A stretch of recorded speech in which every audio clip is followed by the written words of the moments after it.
누가복음 7장 오늘 18절부터 23절까지 함께 봅니다. 누가복음 7장 18절부터 23절 말씀입니다. 우리 함께 한 목소리로 읽습니다. 시작. 요한의 제자들이 이 모든 일을 그에게 알리니 요한이 그 제자 중 둘을 불러 주께 보내어 이르되 오실 그이가 당신이오니까 우리가 다른 일을 기다리오리까 하라 하매 그들이 예수께 나아가 이르되 세례 요한이 우리를 보내어 당신께 여쭈어 보라고 하기를 오실 그이가 당신이오니까 우리가 다른 일을 기다리오리까 하더이다 하니 마침 그때에 예수께서 질병과 고통과 및 악귀 들린 자를 많이 고치시며 또 많은 맹인들을 보게 하신지라.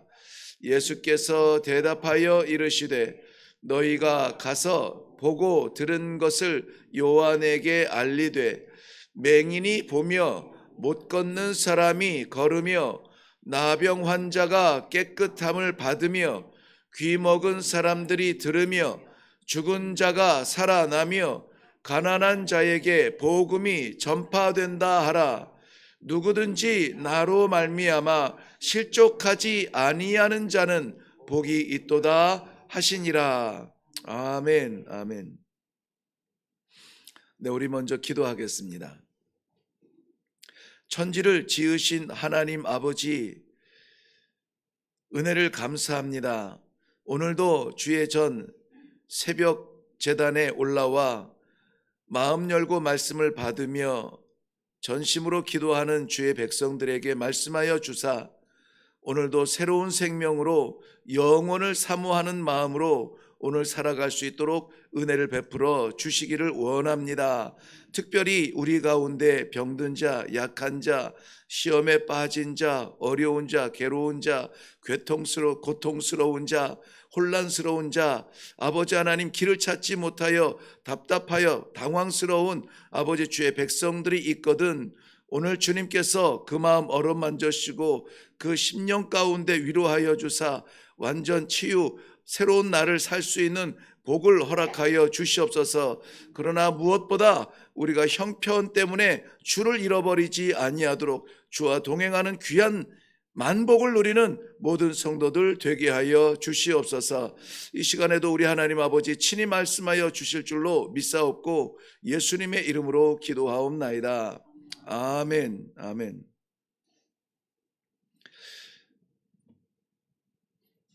네, 18절 말씀에 요한의 제자들이 이 모든 일을 그에게 알렸다. 요한은 지금 감옥에 갇혀 있는 상태인데요. 그래서 세상에서 지금 일어나는 일들에 대하여서 잘 모를 수가 있습니다. 그런데 이 철장 밖에서의 감옥 밖에서의 일에는 놀라운 일들이 지금 일어나고 있는데 이거 우리 그동안에 외쳐오던 우리 선생님이 좀 아셔야 되지 않겠는가 하고 달려가서 세례 요한에게 제자들이 이 모든 일을 말하는데 이 모든 일이라고 하는 것은 위에 17절하고 연결이 되죠. 예수께 대한 이 소문이 온 유대와 사방에 두루 퍼지니라. 어떤 일입니까? 병자들이 일어나고 죄가 용서받고 사람들이 할 수 없는 일들이 막 지금 나타났죠. 그런 일들이 막 나타나던 중에 급기야는 과부의 죽은 아들을 살리는 그러한 현장이 공개되는 장례식장에서 일어나고 있었던 것입니다. 이러한 것들로 인하여서 놀라운 소식이 사방에 퍼지게 되죠. 누구만 몰라요? 세례 요한만 몰라요. 그래서 제자들이 가서 세례 요한에게 이야기합니다. 세례 요한은 마음에 갈등이 생깁니다. 그래서 제자들을 보내어서 예수님께 물어보기를 원합니다. 오실 그이가 당신입니까? 우리가 다른 사람을 기다려야 합니까? 라고 질문을 해요. 이 질문은 예수님을 의심한다는 질문은 아니고요. 이 질문은 이제까지 자신이 기대했던 메시아의 모습, 메시아의 행보와는 조금 다른 모습인 거예요. 왜냐하면 우리가 세례 요한에 대해서는 잘 알지 못합니다만은 그의 메시지와 그의 삶을 보면은 이분이 어떤 성향의 어떠한 사역을 했겠구나 하는 것을 우리가 좀 느낄 수가 있는데요. 그는 많은 사람들이 따르지만은 많은 사람들 앞에 설 수 있는 예루살렘이나 이러한 본 땅에 있지 아니하고 광야로 들어가서 본질적 숙제를 해결하기 원하였던 사람입니다. 사람들에게 많은 강론을 하면서 가르치면서 사람들 앞에 나타나서 길거리를 걷는다든지 하면서 외치면은 많은 사람들이 듣겠지만은 많은 사람들이 듣는 것이 중요한 것이 아니라 하나님의 택한 백성이 듣는 것이 중요하고, 하나님의 택한 백성은 하나님께서 정하신 그 길로 나아올 것이라고 하는 믿음을 가지고 이 특별히 그 바리새파나 사두개파나 막 이렇게 좀 변질된 신앙을 가지고 보존되는 그러한 종교인으로 유지되기보다는 본질적으로 하나님의 직접적인 말씀을 선포하기 위해서 광야에 들어가서 외쳤던 것입니다. 두 가지 그의 부름받은 종으로서의, 하나님의 보내심 받은 종으로서의 그 모습을 두 가지 볼 수 있는데요. 하나는 그의 메시지입니다. 그의 메시지는 사람들을 이해시키려 하지 않았습니다. 사람들이 억압과 압박 속에서 살아가는 가운데 위로하려고 하지 않았습니다. 그의 메시지는 단호하고도 결의에 찬 그러한 메시지였습니다. 회개하라, 회개하라. 천국이 가까웠느니라.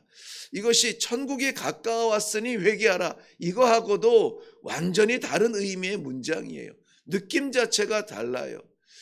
이 천국이라고 하는 것이 미끼로 던져지면서 이것을, 천국을 누리려면 회개해야 돼라고 회개를 방편적으로 이야기하잖아요. 회개하지 아니하면은 이 천국에 대한 소망이 없음을 결단하라는 그러한 강력한 메시지예요. 그래서 회개하라, 이것이 본론인 거예요. 회개하라, 천국이 가까웠느니라. 그리고 그 회개의 표징으로 저는 두 번째로 생각하면은 저가 물로 세례를 주었던 것이죠. 그 어떤 사람이 오든지 간에 상관이 없었습니다. 뭐 좀 잘 사는 사람, 못 사는 사람, 남자, 여자, 뭐 아무 상관이 없어요.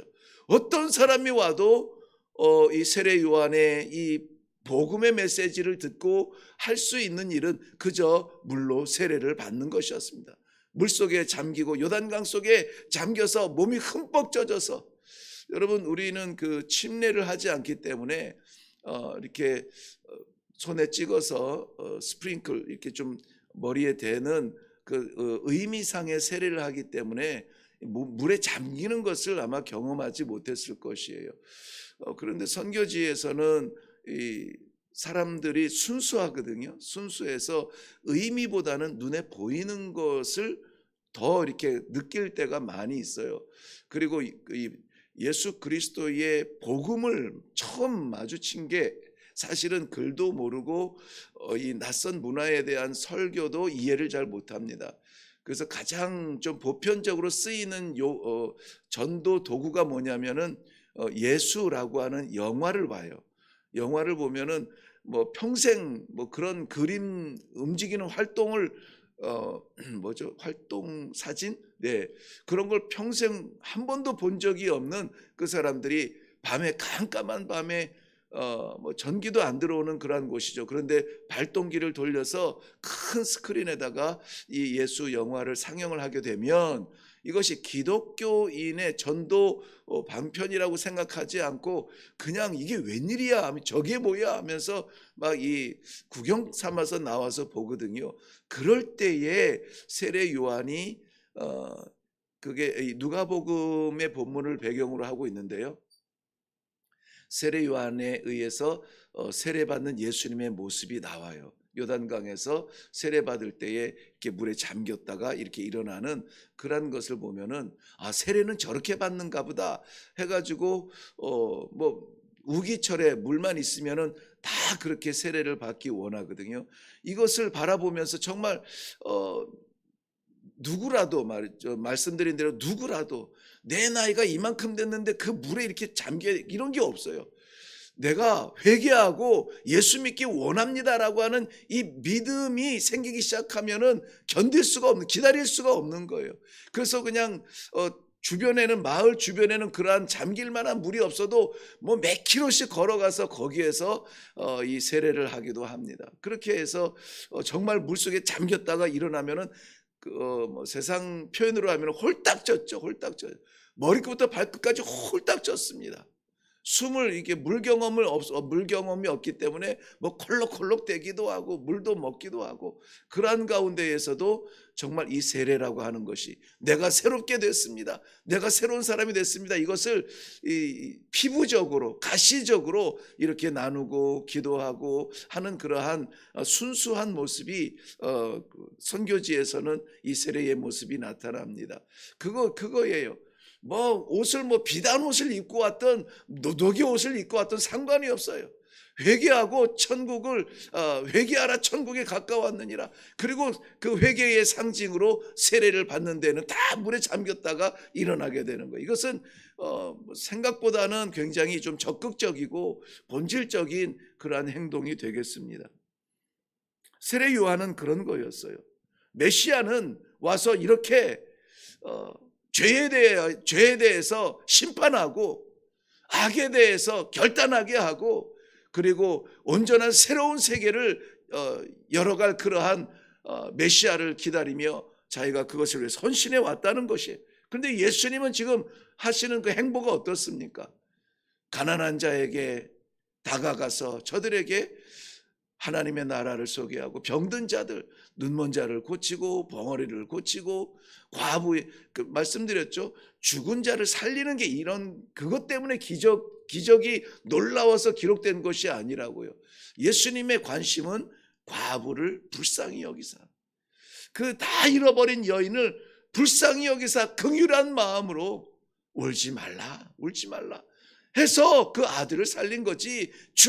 그 죽은 아들의 가치가 있어서 야 젊어서 죽어 안타깝구나 이래가지고 죽은 자를 살린 것이 아니라는 것입니다. 이러니 세례 요한의 강력한 본질적인 메시지와 메시아 기다려왔던 그 메시아에 대한 기다림과 고대와 이런 것들에 대해서 예수님의 그 모습은 너무 부드럽고 메시아로서 선포되어지고 이 행보가 정말 메시아 맞습니까? 내 생각에는 메시아는 막 이런 자기와 같은 그러한 메시아를 생각을 했겠죠. 우리의 신앙생활에도 이와 같이 우리의 기대하고 하나님께서 하시는 말씀과 이런 것들이 다를 수가 있어요. 오늘 말씀의 이 짧은 본문 가운데에서 우리가 깊이 새겨야 될 중요한 메시지 중에 하나가 뭐냐면 다를 때예요. 다를 때. 우리의 기대와 하나님의 응답이 다를 때. 내가 바라는 것과 하나님께서 허락하여 주신 공동체의 그러한 모양이 다를 때. 간절히 사모하며 기도하는데 하나님께서는 다른 길을 열어주실 때. 좀 이렇게 하시면은 속 시원하겠는데 그렇게 하지 않으실 때 기도해도 응답이 없고 제가 이 말씀을 묵상하면서 우리의 믿음과 우리 기대하는 믿음과 또 하나님의 역사하심이 좀 이렇게 다를 때 다른 것 중에 안타까운 게 뭐냐면은 저는 이게 떠오르더라고요. 우리가 흔히 악인의 형통이라고 하죠. 악인의 형통. 정말 열심히 살아보고 정말 기도하면서 욕심 안 부리고 애를 쓰면서 수고하면서 순수하게 신앙생활하면서 열심히 뛰는데 잘 안 풀려요. 아이고 하나님 저런 사람들은 좀 한번 열어주시고 풀어주시고 치유해 주시고 얼마나 열심히 주님 봉사하겠습니까? 근데 그 터널이 너무 깊고 너무 오래 가는 것 같아요. 곁에서 보는 나도 참기가 어려운 거예요. 그런가 하면은 교활하고 악하고 하나님을 알지도 못하는 그런 사람들이 막 대박이 나고 자랑하고 차가 바뀌고 막 이런 모습을 보면은 아유, 우리 하나님께서 좀 저럴 때는 좀 막아주시면 좋겠다. 봐, 나 하나님 없이도 얼마나 잘 살아. 막 이것이 나는 평생 내 힘을 의지할 거야. 이렇게 이야기하는 사람들 이해가 안 됩니다. 우리의 기대와 달라요. 살아계신 하나님, 오늘도 살아계시어서 살아가는 주의 백성들을 붙들어 주시는 우리 하나님을 저는 믿는 마음으로 기도합니다. 그런데 그 기대와 하나님께서 운행하시는 방법이 다를 때, 예수님은 세례 요한의 뜻대로 하지 않고 하나님의 뜻대로 행하십니다. 예수님은 세례 요한이 가진 그러한 오해에 대해서, 다른 생각에 대해서 사실은 변명하지 않습니다. 가르치지 않습니다. 당장에 눈앞에 눈먼 자들이 찾아오고 당장에 눈앞에 앉은 뱅이들이 일어나지 못하고 땅을 질질 먼지를 끌면서 다가오는데 그 숙제 해결해 주려고 해명하지 않습니다. 오늘 본문에서도 예수님께서 즉답하지 않으세요. 그 주위에서 달려오는, 주위에서 가까이 다가오는 눈먼 자를 고치고 귀머거리를 듣게 하고 앉은 뱅이를 일으키고 가난한 자에게 복음을, 천국 복음을 증거하는 모습을 보여주십니다. 그리고 나서 이렇게 말씀하시죠.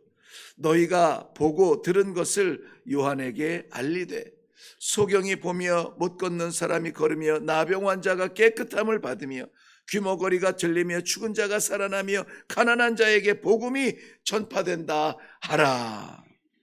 이 말씀은 예수님의 변명은 아니에요.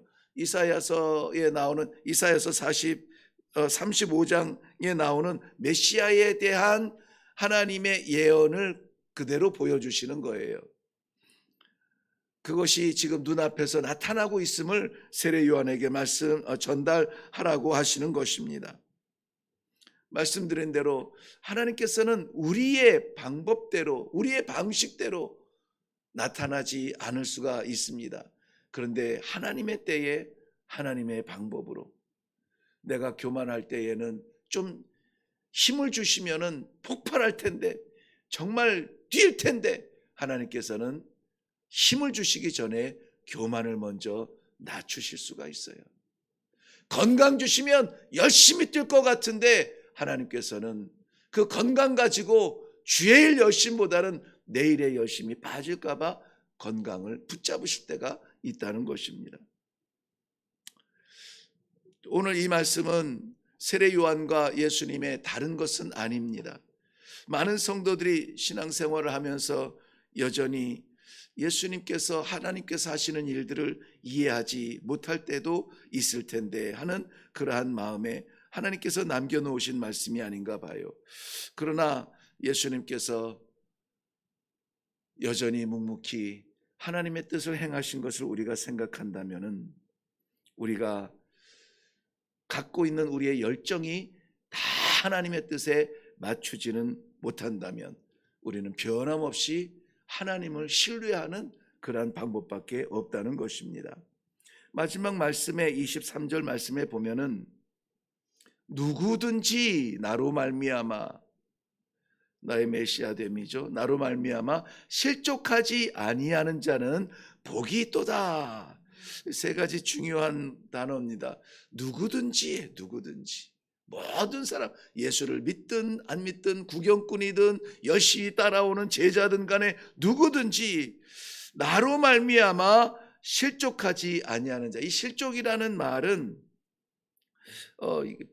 발에 걸려서 넘어진다라고 하는, 넘어지는 당사자의 그 나타나는 몸짓, 실족, 발에 걸려서 넘어졌다라고 하는 이 당사자라기보다는 본래 이 말씀의 의미, 배경은 덫을 놓다라는 말에서 와요. 덫을 놓았다. 함정을 팠다라는 말이에요. 그러니까는 예수님을 따라가기 원하지만은 예수님의 뜻대로 따라가는 것이 아니라 우리가 생각하고 우리가 판단하는 그 함정, 야, 이렇게 하는 게 맞지 않겠어? 라고 하는 우리의 경험이나 우리의 지식이나 우리의 판단의 그 틀 안에서 예수님의 구원과 하나님의 구원의 그 방편이 그 안에 갇혀져 있지 않으면, 넘어서면은 이거 좀 이상하지 않나? 라고 스스로 올무에 빠지는 그런 것을 실족이라고 말해요. 그래서 예수님께서 말씀하시는 이 실족이라는 말은 복음의 그 기준이 나에게 있지 않다는 거예요. 세례 요한이 메시아는 이래야 되는 거 아닙니까? 우리가 또 다른 메시아를 기다려야 됩니까? 아니면 당신이 그 메시아입니까? 라고 자기가 생각했던 메시아 상이 아니라 하나님의 관점에서 하나님의 방법으로 하나님의 뜻대로 순종하며 나아가는 예수님의 그 모습을 누구도 메시아라고 받아들이기 어렵다는 거예요. 당시의 종교 지도자들도 이런 이 예수님을 메시아라고 받아들이지 못했습니다. 왜요? 다윗 왕과 같이 권세를 가지고 능력을 가지고 우리를 이 억압에서 구출해 줄 그런 메시아가 나와야지, 어디 목수의 아들이 우리가 다 아는데, 잘하는 걸 우리가 봤는데 메시아라고 이 꿈을, 하나님의 꿈을 이루었다고 말할 수 있는가? 오히려 반감을 갖게 되는 거예요. 그 중간에 세례 요한이 있고 그 중간에 우리가 있을 수 있습니다. 실족, 넘어져 이 함정에 빠지지 않길 바랍니다. 내 경험과 내 생각이라고 하는 이 함정이 믿음을 포함하지 않기를, 담지 않기를 바랍니다. 예수님의 모습이 우리의 기대와 다를 때, 고난이 빨리 끝나지 않고 이것이 지속될 때, 하나님의 응답은 더디어지고 길이 더 뿌옇게 보일 때 믿음을 포기하는 사람들이 있습니다. 그러나 실족하지 아니하고 끝까지 내가 아니라 주님이십니다. 내 가는 길이 아니라 아버지 말씀으로 인도하여 주시는 길을 갑니다. 이 믿음을 끝까지 지키는 자가 복이 있다는 거예요. 이 복은 우리가 생각하는 물질적이거나 세상적인 복은 아닐 수 있습니다. 아닐 수 있다는 말은 그 복은 아니라고 단정할 수 없다는 것이죠. 땅 위에서 복도 하나님의 자녀들이 마음껏 누려야 되겠죠. 그런데 여기에서 말하는 실족하지 않는 자의 복은 영원한 생명의 복, 약속하신 그 복이라는 것입니다. 세례 요한은 옥중에서 죽임을 당하지만 실족하지 아니하고 하나님의 뜻을 이루기 위하여서 변명하지 아니하고 그 복음을 포기하지 않았던 그 모습을 우리도 오늘 같이 묵상하면서 우리의 상황과 형편에 맞지 않는 그러한 옷을 입혀 주실지라도 우리가 순종하면서 나아갈 때 하나님의 예비하신 생명의 복이 우리에게 오늘도 부어 주실 줄로 믿습니다. 기도하겠습니다. 이제까지 신앙생활 해본 바에 의하면 이럴 때는 이렇게 돼야 되고 저럴 때는 저렇게 돼야 됩니다. 우리가 정한 기준에 맞지 않는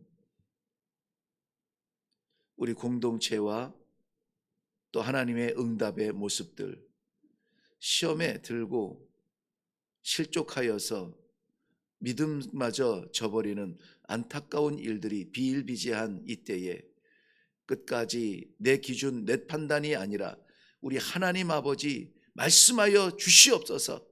주의 말씀 따라 살겠습니다. 내 판단이 다른 길을 가르칠지라도 포기하고 주의 길을 걷겠습니다. 내 형편이 열리지 않아도 우리 하나님 열어주신 하늘길 향하여 나아가겠습니다. 결단하며 일어나는 주의 백성들의 시간이 되게 하여 주시옵소서. 다른 일을 기다리지 아니하고 날마다 부어주시는 말씀 안에서 열어주신 생명길 굳건하게 걸어내는 주의 사랑하는 성도들 다 되게 하여 주시옵소서. 감사드리며 예수님 이름으로 기도하옵나이다. 아멘. 실족한다는 것이 우리하고는 상관이 없는 단어이리라 이렇게 생각이 되는데, 우리의 세계가 커지면 실족할 수밖에 없습니다. 말씀의 세계가 나를 지배할 수 있도록 이 아침에 기도하기 바랍니다. 그리하여서 어떤 일을 만날지라도 실족하지 않도록, 시험에 빠지지 않도록 더욱더 말씀에 단련받고 기도로 힘을 얻어서 이 믿음의 사명 잘 감당할 수 있도록 하나님 아버지 오늘도 능력을 부어 주시옵소서. 함께 기도해 주시면은 기도하시면은 좋겠습니다. 그리고 변함없이 우리 지금 복잡하고 어렵고 혼란스러운 이러한 진리가 어느 길인지 찾기 어려운 이러한 나라와 민족 가운데 부어진 이 시험의 기간을 우리가 믿음으로 기도하며 하나님의 뜻이 나타날 수 있도록 우리가 정말 기도해야 되겠습니다. 사람을 따르지 아니하고 주의 복음을 따르는, 말씀을 따르는 그러한 성도들의 사명 다할 때 나라 다스리는 것은 우리 하나님께서 다스리실 거예요. 그러므로 우리가 거기에 매이지 아니하고 하나님의 뜻이 임할 수 있도록 기도해 주시면은 고맙겠습니다. 그리고 또한 이제 화요일부터, 다음 주 화요일부터 금요일까지 진행되는 유라시아, 러시아와 몽골 지역의 선교사님들의 선교 대회를 작은 규모입니다. 약 50명 정도 모여서 선교대회를 할 터인데, 이때에도 역시 하나님께서 위로하여 주시고 새로운 복음 선교적 사명을 주시고 다시 한번 그 동토의 땅을 향하여서 뜨거운 복음의 심장으로 나아갈 수 있는 그러한 기회가 되게 하여 주시옵소서. 위하여서 기도해 주시면 좋겠습니다. 네, 우리 다 같이 합심하여서 기도하며 내려가도록 하겠습니다. 기도합니다.